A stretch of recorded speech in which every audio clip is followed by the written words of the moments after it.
अमीर खुसरों का एक शेर है कि बना बना के जो दुनिया मिटाई जाती है, ज़रूर कोई कमी पाई जाती है।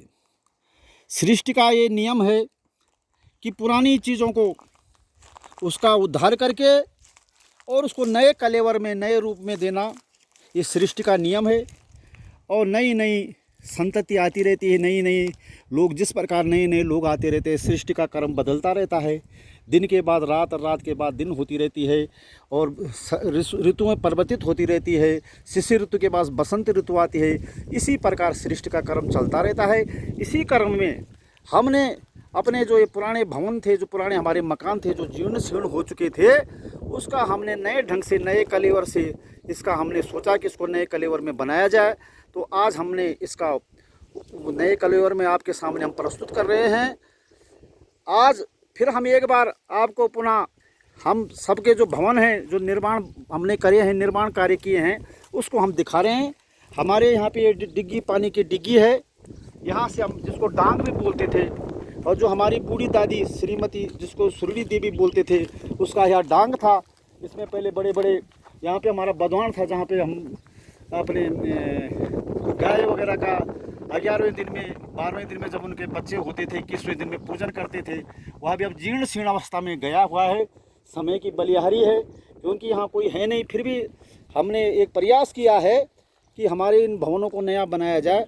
तो इसको हम पीछे की साइड से दिखा रहे हैं आपको। तो ये जो हमारा देवता का भीतर और हमारा हरीश चाचा जी वाला भीतर है, ये हमने इसको बनाया है। अब हम नीचे नीचे धीरे धीरे करके अपने वहाँ चल रहे हैं, नीचे तिवारी की तरफ। इसमें आप देखिए, चलो कोई बात नहीं, यहाँ बनाया है। और ये पीछे की साइड से हम आपको दिखा रहे हैं सारा, कुलून के रास्ते से ये हमने बनाया है इसको। हाँ, कुलून के रास्ते से देखो, इसने हमने बनाया है इधर। ये सारा बहुत ही नए व्यवस्थित ढंग से और सुंदरता के साथ यहाँ ये लैट्रिन और बाथरूम बनाए हैं। इसको अंदर ही, वहाँ तिवारी और जो हमारे चाचा जी की जो कोठड़ी है, उधर से हमने दरवाजे बना दिए हैं। और इधर आज के आधुनिक युग के कारण, जैसे आधुनिक युग में जैसे लैट्रिन बाथरूम जो होती है, उसको हमने बनाया है। और क्योंकि गांव में बंदरों और ये अपने सुअर आदि का, बाघ का भी बहुत आतंक रहता है, इसलिए हमने इसको सारे जाले वगैरह लगा करके और इसको बहुत ही सुदृढ़ रूप से बनाया है, ताकि कोई आने वाला रात को कभी कोई बच्चे उच्चे डरे ना और आराम से बाथरूम वगैरह आदि जा सके। और इधर भी नए मकान हमारे, जो हमारे गांव में हमारे भाई बंदों के, और नीचे जो मकान है, बीचा का खोल है, ये सारा ये सब बने दिख रहा है आपको। ये नींबू के पेड़ पे नए नए पत्ते आने लग गए हैं।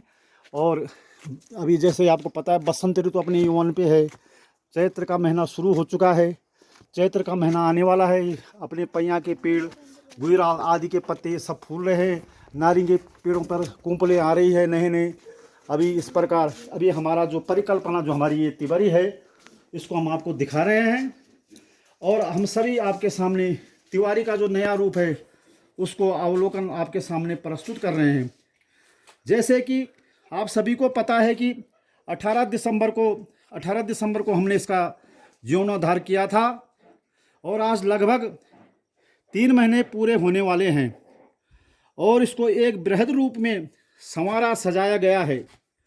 और इसकी मौलिक पृष्ठभूमि को भी यथासंभव वैसे ही रखने की कोशिश की गई है, जो कि आज से लगभग 130-35 साल पहले थी। हालांकि इस पर प्रयोग की गई लकड़ी काफ़ी जगह से जीर्ण शीर्ण हो चुकी थी। फिर भी श्रीमान हर्षपति जी हिंदवान एवं उनके सुपुत्र श्री योगेश पिंका के द्वारा अनेक रंगों का आपस में समावेश करके एक नए रूप में प्रस्तुत करने की कोशिश की गई है।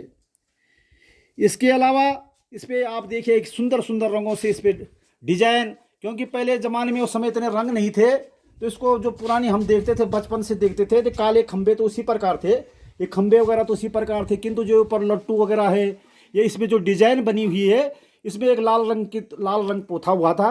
तो हमें खुद, मैं यहाँ 20-22 साल यहाँ रहा हूँ बचपन से, और 20 में भी आता रहता था। नहीं, हमें पता नहीं था कि इसमें इतनी कलाकारी है। जो पीछे के बैक साइड के जो दरवाजे हैं, इसके जो दरवाजे बाद में बनाए गए हैं, हमारे स्वर्गीय दादाजी श्री बैदराज जी के द्वारा ककतुन के मिस्त्रियों के कब्तुन के जो थे कारपेंटर थे उनके द्वारा यह दरवाजे बनाए गए थे। तो हमें पता नहीं था कि इसमें इस प्रकार के इतने प्रकार की चित्रकारी है, क्योंकि एक ही रंग का समावेश था उसमें। किंतु श्रीमान हर्षपति जी के दिमाग की यह उपज है और उन्होंने अनेक प्रकार को रंगों को अपने आप ही करके, और उनके पुत्र जो योगेश जी है वैसे तो कर्म कांड आदि सीख रहे हैं, यहाँ से ज्वालपा देवी जाते हैं पढ़ने के लिए जाते हैं, किंतु वो उसमें कला की प्रचुरता भरी हुई है, कोटि कोटि प्रचुरता भरी हुई है उसमें, और यह अपने समय में अच्छा कलाकार बनने की ओर अग्रसर हो रहा है। इसके अलावा हमारे जो देवता के भीतर आदि हैं उस पर भी हमने अपने देवता के भीतर एवं श्रीमान सतीश चाचा जी, हरीश चाचा जी के घर के को भी नए रूप में प्रस्तुत किया गया है। धीरे धीरे करके ऊपर चलो। एवं इसमें एक नीमदरी बनाकर पुरानी परंपरा को जीवित रखते हुए बहुत सारे लोहे के एंगल दरवाजे आदि का मजबूती से प्रदान की गई है। इधर जाली वगैरह भी लगाई गई है ताकि कोई बंदर आदि आ न सके। दरवाजे आदि को भी मजबूती प्रदान की गई है। साथ ही समय को नए नए वातावरण जनरेशन के लिए बाथरूम आदि जैसे आपको हमने दिखा दिए हैं, उधर पीछे आधुनिक ढंग से प्रस्तुत करने का प्रयास किया गया है। इसकी परिकल्पना हमारे चाचा जी श्री मान प्रेम शर्मा कलयुगी जी के द्वारा की गई है। इसमें रंग रोगन आदि जैसे हमने आपको बताया योगेश को द्वारा ही किया गया है और हर्षपति चाचा जी के द्वारा भी किया गया है। अन्य जो हमारे कमरे वगैरह इसमें आजकल अभी तराई वगैरह का कार्यक्रम चल रहा है, इसलिए यहाँ भी देखिए बहुत सुंदर ढंग से इसका विलोपन किया गया, विरूपण किया गया है सुंदर ढंग से।